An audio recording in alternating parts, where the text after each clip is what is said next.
하고요. 지금 또 하나의 쟁점 중에 하나가 그 도이치모터스 주가 조작 사건의 2차 사건의 선수로 뛰었던 그 블랙펄 인베스트먼트의 이종호 대표가 화제의 주인공이 되고 있는데 이분이 지금 제보한 그 공익 제보한 변호사하고 대화한 그 녹취 파일이 공개돼서 파문이 일고 있습니다. 일단 이건 좀 어떻게 지켜보고 계십니까? 뭐 생생하더만요. 예. 그래서 거기 이제 그 임성근 씨에 대해서 아주 친한 듯이 얘기를 하고 임성근 씨가 사표 내려는 걸 자기가 막았고 VIP한테 얘기해가지고 다 해결을 한다라고 얘기했지 않습니까? 그리고 이제 해병대 사령관을 별 4개로 만들어가지고 임성근을 별 4개로 올려주겠다는 얘기를 막 호언장담하지 않습니까? 여기서 그 이전에 국회에서 청문회에서 나왔던 여러 가지 증언들을 결정적으로 타격하는 발언이 나와버린 거죠. 게다가 VIP란 말을 이종호 씨가 한 거 아닙니까? 맞습니다. 이 국회 안에서는 물론이고 통상적인 정치 고관여층들은 대부분 VIP를 누구로 말하는지 다 압니다. 대통령 또는 대통령 영부인이죠. 여기서 VIP가 윤석열 아니면 김건희라고 저는 생각합니다.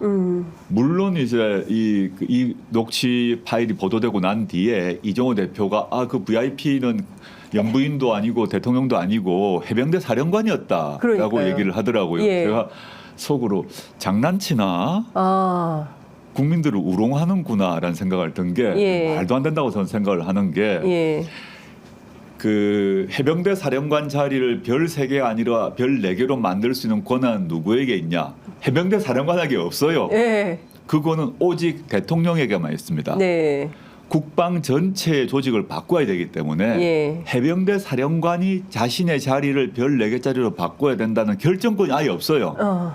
그런데 그런 얘기를 하면서 자기가 말한 VIP는 해병대 사령관이다. 거짓말이죠. 이 무슨 태도일까요? 그냥 이제 자기가 판도라의 상자가 열린 거죠. VIP란 단어가 나왔고 VIP란 말은 대통령 아니면 영부인인데 큰일 났다 싶은 거죠.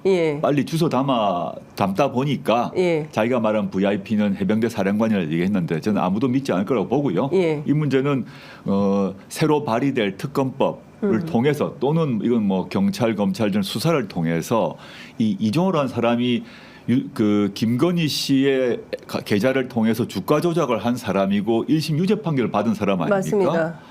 이런 사람에 대해서 수사를 다시 이제 하지 않을 수 없다. 게다가 자기가 각종 로비를 했다고 스스로 자백을 했어요.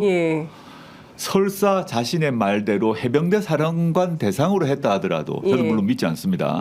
하더라도 저는 이건 조사 수사를 해야 될 대상이라고 보고 향후에 특검을 통해서 또는 현재 검경 수사기관을 통해서 이종호 씨는 다시 수사를 해야 된다고 봅니다. 일단 그 김계환 사령관의 그 변호인인 김영수 변호사가 해병대 사령관을 VIP라고 호칭했다? 누가 믿겠습니까? 말도 안 되는 얘기죠. 믿지 않을 것이다. 이제 이렇게 얘기를 했는데요. 자, 그러면 이 정도 되면 사실은 그 제보한 변호사가 공수처에서 한 10시간 정도 관련된 내용을 조사를 받았다는 건데요. 그럼 공수처가 당장 이종호 씨를 상대로 한 뭐 압수수색을 한다거나 휴대폰이라도 당장 들여다봐야 되는 것은 아닙니까? 저는 공수처가 할 것으로 봅니다. 이 정도 되는데 공수처 수사를 안 할 리는 없죠. 저는 뭐 예정된 순서인 것 같고 이종호 씨는 그걸 알 거기 때문에 뭐 휴대전화를 없애거나 또는 뭐 조작하거나 할 수가 있죠. 공수처가 아마 즉각적으로 수사하지 않을까 저는 그렇게 예상합니다. 그런데 지금 이렇게 상황이 막 불거지면 뭐 자료 다 삭제하고 뭐 증거인멸의 가능성이 있는 거 아니겠습니까? 공수처가 좀 늦은 대응을 하는 것은 아닐까요? 그건 뭐 지켜봐야 되겠습니다. 나름 작은 규모로 열심히 하는 것 같은데요. 기다려보죠. 기다려 봐야 되겠다. 알겠습니다.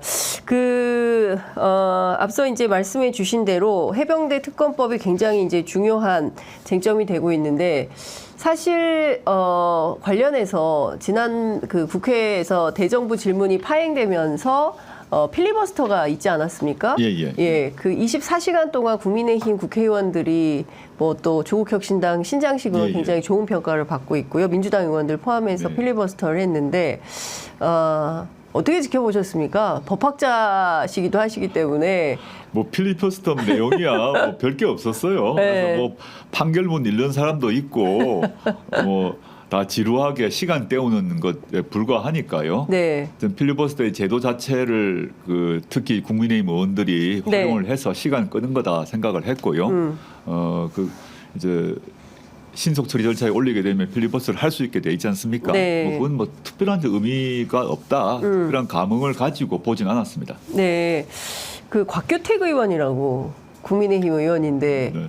그 북한 조선노동당 이중대 아니냐 김여정 부부장의 그 성명이 나왔던데 그거 보고 따라한 거 아니냐 이런 식의 색깔론을 또 제기를 했습니다. 지금 곽규택 의원이 검사 출신 아닙니까? 네. 사적으로 이제 뭐 고향 후배시기도 한데. 아 그렇습니까? 전 그 발언이 참 시대착오적이라고 생각을 합니다. 그 말을 누가 믿겠습니까? 물론 국민청원을 한 사람이 과거에 어떤 경력이 있는지 전 정확히 알지 못합니다만은 네. 그 100몇십만 명의 국민들이 그게 동의를 했는데 네. 갑자기 뭐 조선노동당 얘기를 한다고 해서 믿을 사람이 우리나라에 뭐 1% 될지 잘 모르겠습니다. 너무 검사 출신의 시각이다라는 생각하고 별 네. 의미가 없다 생각합니다. 네. 말씀 주신 대로 지금 130만이 넘는 국민들이 국회에 국민청원을 했습니다. 그것도 윤석열 대통령의 이제 즉각적인 탄핵을 요구하는 건데요. 윤 대통령 이 정도면 좀 놀래야 되는데 특별하게 뭐 변화나 반응이 없는 것 같아요. 원래 그런 분인가요? 뭐 신경 안 쓰는 거죠. 그러거나 말거나. 윤석열의 성격 자체가 예. 자기가 보고 싶은 만 보고 예. 보기 싫은 건 안 보는 분이라고 제가 알고 있습니다. 그는 이제 대통령 되기 이전에 검찰총장 시절에도 네. 자기가 A라고 방침을 세웠는데 다른 B 또는 C란 보고가 들어오면 그 자체를 보고를 읽지 않고 혼을 내는 사람이라고 저는 알고 있습니다. 그렇게 많이 들었습니다. 예. 실제 검찰 제 후배들로부터 들었는데 마찬가지인 것 같아요. 예. 일단 경청 소통에 그런 의사와 능력이 별로 없는 분이다. 그래서 별로 뭐 지금 야당에서 그 얘기하는 야당의 목소리 또 국민들의 청원 아예 듣지 않을 것이고 정말 윤석열 대통령이야말로 좌파의 음모가 아니냐, 뭐 좌파의 선동에 선량한 국민들이 속아 넘어가서 하는 거 아니냐 이렇게 생각하고 있을 것 같아요. 진짜요? 지난번에 이태원 같은 네. 경우에 있어서도 극우 유튜버 주장을 반복하지 않았습니까? 맞습니다. 예. 그런 본인의 세계관이 예. 극우 유튜버의 세계관과 거의 비슷하기 때문에 예. 이번 국민청원도 심각하게 생각하지 않고 예.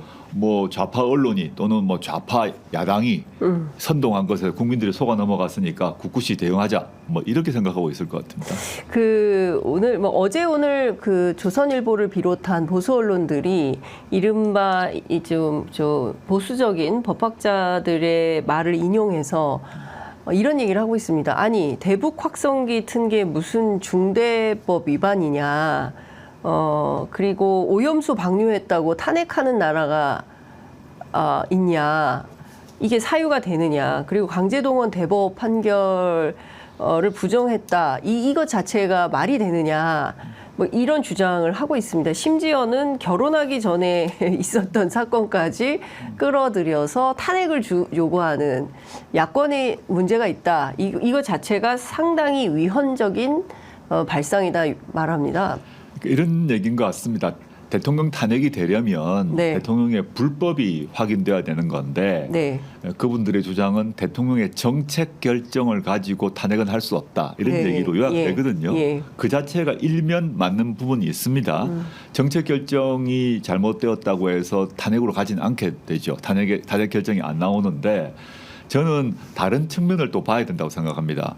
이번에 이제 탄핵 청원이 130만 명 이상이 했고 또 진행되고 있는데 그럼 국회는 뭐냐 하면 국민들이 그렇게 청원을 했어요. 네. 그러면 실제 탄핵을 해야 될 이유인지 조사해야 될 권한이자 의무가 있습니다. 네. 하나하나의 사유 중에서 실제 탄핵 소추 또는 탄핵 결정을 하기 위해서는 부족한 사유가 있을 수 있어요. 그렇지만 국민들이 그만큼의 청원을 했다면 조사를 해야 됩니다. 네.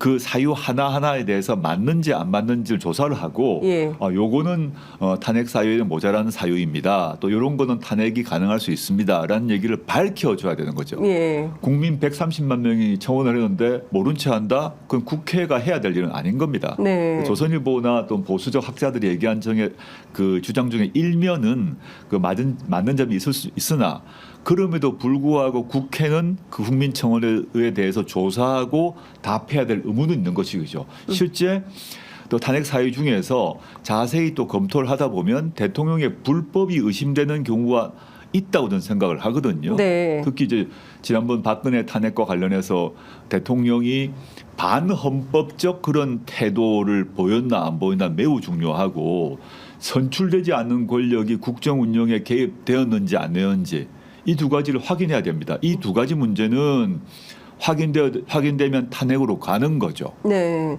윤석열 대통령이 반헌법적 사고방식과 태도를 가지고 있느냐를 확인해야 됩니다. 그리고 아까 김건희 씨 포함해서 선출되지 않는 권력이 과거 최순실처럼 네. 국정에 개입했는지 우리 의심이 들지 않습니까? 네. 그 문제에 대해서는 조선일보나 보수적 법학자들이 왜 답을 하지 않는지 모르겠습니다. 네.